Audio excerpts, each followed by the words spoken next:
Fala galera, bom dia, boa tarde, boa noite, boa madrugada. Meu nome é Sidney Martins, professor de língua portuguesa aqui do LAC Concursos, o maior site de videoaulas do Brasil, quiçá das Américas. Então, meu companheiro, olha só, vamos deixar de enrolação e vamos direto ao ponto. Hoje a gente vai trabalhar uma aulinha, ou na verdade uma super aula, de significação contextual de palavras e expressões. Só que é o seguinte, às vezes a gente dá uma olhada no edital e trabalha assuntos separadamente. Eu tenho que tomar cuidado com isso.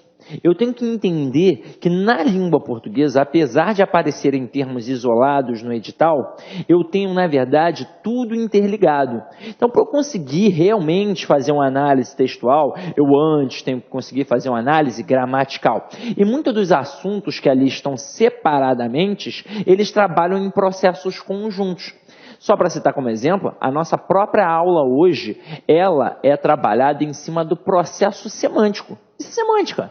E para que serve a semântica? Serve para a gente trabalhar em cima dos significados, serve para a gente trabalhar em cima dos sentidos. Ora, Sidney, mas não é exatamente isso que a gente está fazendo? É. Isso daqui, na verdade, serve para ampliação de conhecimento. Como assim? Eu vou trabalhar, no final das contas, o processo interpretativo. Quanto maior o meu conhecimento de mundo, maior a minha capacidade interpretativa. Então, tudo isso que a gente trabalha em cima da semântica tem como função trabalhar o fator da interpretação na hora da prova. Só que eles vão desmembrar para a gente, para que você em casa, ou candidato, aspirante a essa vaga do concurso público, você saiba que esse conhecimento de mundo não se resume só à sua prática de vida, à sua idade, às suas vivências, não corresponde apenas a ter lido bons livros, a ter escutado boa música, a ter visto bons filmes. Não é só isso. Na verdade, também remete a uma leitura atenta. Como assim, Sidney? Vamos lá. Para você produzir bem um texto, ou para você conseguir pegar as nuances de um texto bem produzido, você tem que ter um vasto vocabulário. Quanto menor o meu vocabulário, mais reduzido também é o processo de compreensão que eu vou ter com os textos que são mais complexos. Se eu tenho um vocabulário reduzido, eu consigo entender textos mais simples. Se o texto for um pouquinho mais complexo, isso já vai dificultar a minha vida. Aí o que eu tenho que fazer? Eu tenho que ler bastante. Então, o fato de você ler muito vai te auxiliar na hora da prova. Ah, Sidney, mas ferrou, porque eu não tenho tempo para poder fazer essa leitura toda. O que eu vou fazer da minha vida? Não dá mais para pegar Machado de Assis, Guimarães Rosa, Clarice Lispector, não dá mais para fazer isso. Não tem problema. Você vai continuar com a leitura que você está fazendo para a prova. Então, se você está lendo aí o direito penal, o direito constitucional, o direito administrativo, se você está pegando a parte de atualidade, se você está pegando a parte de língua portuguesa, você vai continuar nessa leitura. Uma dica que eu sempre dou é que você amplie essa leitura com jornais, com revistas, preferencialmente editoriais. Agora, Sidney, eu vou te dizer que eu faço tudo isso e ainda assim eu tenho dificuldade. Então você tem que ler com foco. Você tem que pegar qualquer tipo de texto e estar sempre com um dicionário ali do lado. Porque muitas das vezes a prova vai trabalhar em cima dessas palavrinhas que são um tanto quanto mais complexas, não que elas são impossíveis, mas na verdade nós não as utilizamos todos os dias. E aí o que a gente tem que fazer? Se eu tenho o hábito de pegar uma palavra, olhar e falar, nossa, que palavra diferente, que palavra interessante, mas eu passo batido, não anoto, não sublinho, já era. Perdi a oportunidade de ampliar o meu conhecimento. O que eu tenho que fazer sempre? Eu tenho que estar sempre com um dicionáriozinho ali perto, para qualquer tipo de leitura. Surgiu uma palavra diferente? Sublinha. Vai lá no dicionário, ó. Veja o conceito, veja o que significa realmente e, se possível, até anote. Coloque numa listinha, pô, essa palavra é interessante, porque aí depois você pode utilizar na produção de um texto ou quando pegar na prova, você também já vai saber do que se trata. Então vamos parar de enrolação e vamos logo direto ao ponto. Então vem aqui comigo. A nossa aula de hoje é esta: significação contextual de palavras e expressões. Como é que isso funciona? Olha aqui comigo, ó. A significação das palavras. Quanto à significação, as palavras são divididas nas seguintes categorias. Na verdade, nós vamos ter aqui 3 categorias. Aí olha a primeira. A primeira são os sinônimos. O que é o sinônimo? As palavras que possuem significados próximos são chamadas sinônimos. Eu sei que de vez em quando as pessoas dizem que nós temos sinônimos perfeitos, mas isso é muito complexo.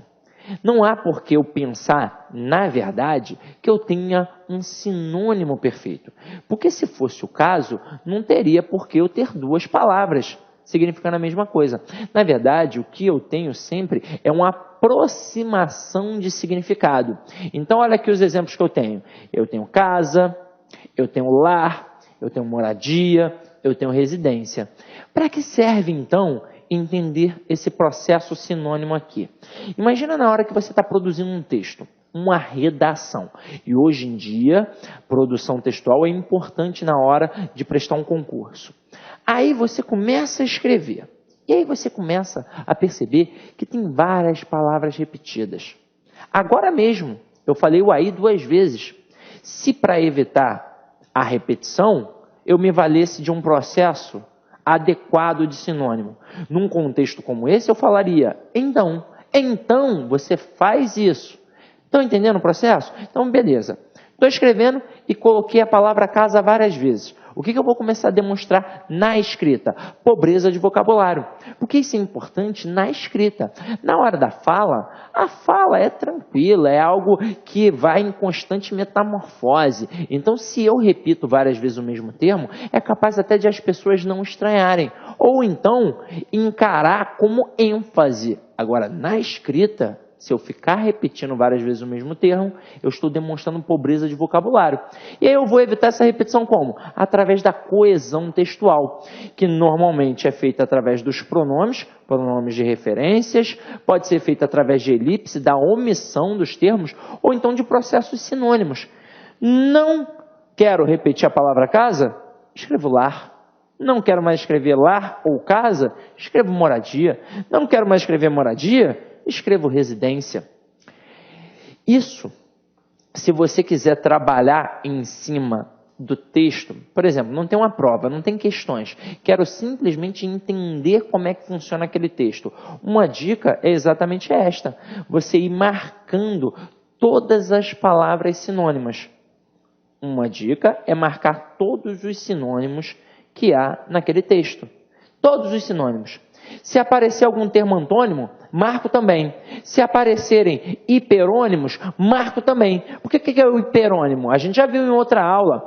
É aquele termo geral que vai ser comparado a um termo específico. Então, eu tenho hipônimo e eu tenho hiperônimo. Aí, eu também tenho a possibilidade de envolver os substantivos e sublinhar os pronomes que fazem referência a esses substantivos. Agora, de cara, eu só estou entendendo o que são sinônimos. Está vendo como é que está tudo interligado? Longe, distante. Eu falo assim, fulana, você está longe demais de mim. Para eu não falar de novo, para eu não repetir, eu digo, fulana, você está distante demais. Delicioso, saboroso. Carro, automóvel. São equivalentes. São processos que possuem significados aproximados. Agora, observe que o sentido dessas palavras são próximos. O sentido é bem próximo. Agora,